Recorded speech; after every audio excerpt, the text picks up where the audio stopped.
謝霆鋒終於又再開演唱會啦！香港連住開4日，半個內娛嘅人都去捧場。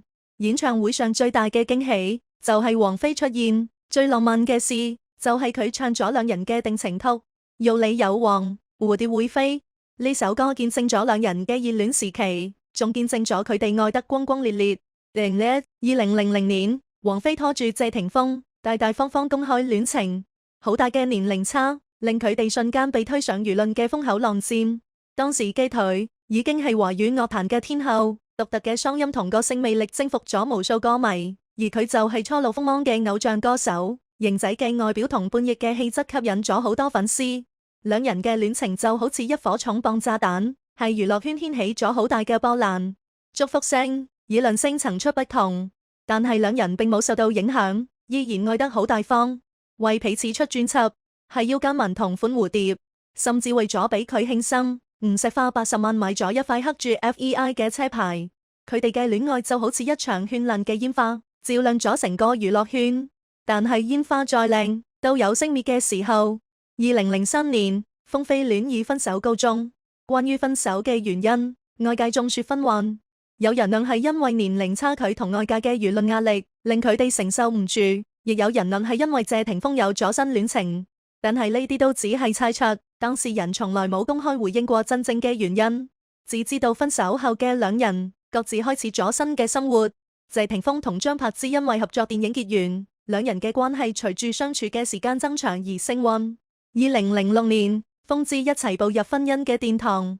婚後佢先後為佢生咗2個可愛嘅仔，一家人睇起身好幸福美滿。然而，2008年爆發嘅艷照門事件，俾佢哋嘅婚姻帶嚟咗好大嘅衝擊。雖然佢選擇原諒咗佢，並一齊面對呢場風波，但係兩人嘅感情都出現咗裂痕，最終係2011年結束咗呢段婚姻。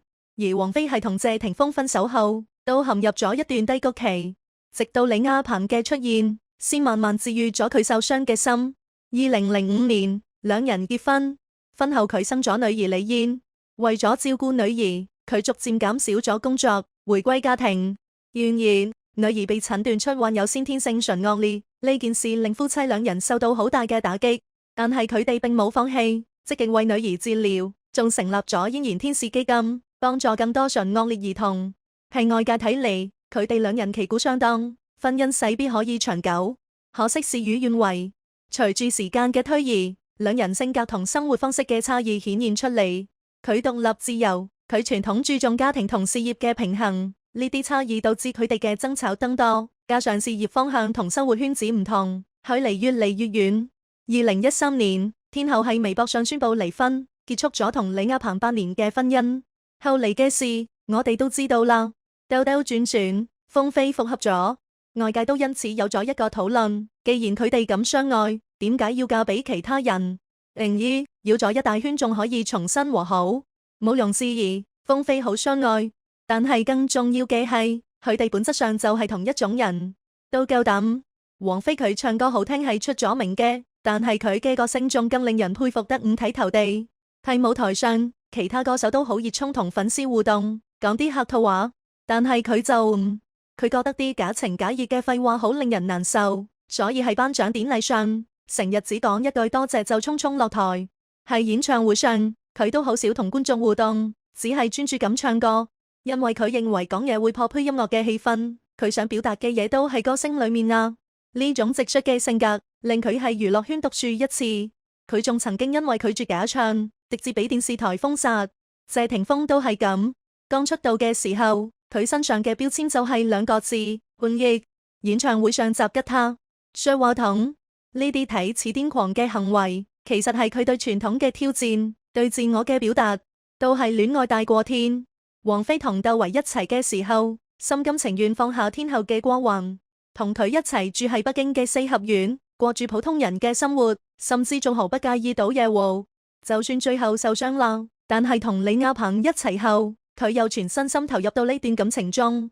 兩人係完全唔同嘅類型，佢更似一個充滿生活氣息嘅普通人，但係佢就被佢嘅溫暖同真誠所打動。兩人結婚後，一齊投身慈善事業，一齊面對生活中嘅風風雨雨。雖然呢段婚姻最終以離婚收場，但係佢喺呢段感情中嘅付出，大家都睇喺眼裏。同樣嘅，謝霆鋒都係為愛不顧一切嘅人。迷戀王菲嘅時候，送佢昂貴嘅禮物，直接喺演唱會上當眾寫上天生一對。同張柏芝一齊嘅時候，都盡自己最大嘅努力做好一個丈夫同父親。除此之外，兩人嘅生活態度都有住驚人嘅相似。佢哋都活得隨性自由，唔俾世俗嘅規則所束綁，追求自己內心真正想要嘅生活。天后嘅生養育兒觀，係娛樂圈可謂係獨樹一幟。佢認為細路仔應該有自己嘅空間同選擇，唔應該俾太多嘅規矩同束綁所限制。喺呢種教育理念下，佢嘅女兒都正同成長為一個個性獨立、才華橫溢嘅音樂人。佢身上有住母親嘅影子，勇敢咁追求自己嘅音樂夢想，唔在乎外界嘅眼光同評價。喺感情生活中佢都係咁，遵從自己嘅內心，勇敢咁追求愛情，唔在乎外界嘅流言蜚語。無論同邊個一齊，佢都全身心投入，享受愛情帶嚟嘅美好。謝霆鋒喺生活中同樣係個隨性自由嘅人，佢喺事業選擇上大膽跨界，從歌手、演員到廚師、商人，每一次轉型都令人眼前一亮。夠膽嘗試新嘅事物，挑戰自我，呢種勇於突破嘅精神，令佢喺唔同嘅領域都取得咗唔錯嘅成績。係面對媒體同公眾時，都總是展現出真實嘅自己，唔做作，唔虛偽，毫不掩飾咁表達自己嘅喜怒哀樂。呢種真實嘅態度，令佢贏得了好多人嘅喜愛同尊重。一樁樁一件件，都係說明一點，佢哋默契十足，都係因此先可以繞咗一圈後仲可以一齊。當然唔可以否認嘅係，如果冇繞咁一大圈，佢哋可能就唔會有依家。正如楊冪所講嘅，過程重要，結果都咁。03婚姻同戀愛係完全唔一樣嘅。就攞大明明嚟講，早年嘅佢就好似個單純嘅小女孩，對愛情充滿咗美好嘅憧憬。佢毫不掩飾自己對婚姻嘅向往，仲感慨如果可以嫁俾愛嘅人，個應該係一個女人一生中最幸福嘅事。個時候嘅佢將愛情想象得無比浪漫，就好似每個情竇初開嘅少女一樣，渴望住可以同自己嘅偶像有一段美好嘅愛情故事。後嚟同劉愷威因戲結緣，步入婚姻嘅殿堂。係結婚之初，佢都對呢段婚姻充滿咗期待，甚至立下誓言一輩子只結一次婚，仲話婚姻係喺某個特定階段必須要完成嘅人生頭等大事，連工作都無法抗衡。然而，婚姻嘅現實卻俾咗佢重重嘅一擊。婚後，兩人因為工作繁忙，聚少離多，感情逐漸出現咗裂痕。再加上外界嘅輿論壓力同各種傳聞，最終導致咗佢哋婚姻嘅破裂。離婚後，佢仿佛一夜之間長大咗，佢開始重新審視自己嘅愛情觀同婚姻觀，變得更加清醒同理智。如此也就有咗嗰句經典名言：結果都咁。同樣嘅，如果風飛一開始就結婚，咁婚姻中嘅各種因素就會將佢哋嘅愛消磨掉。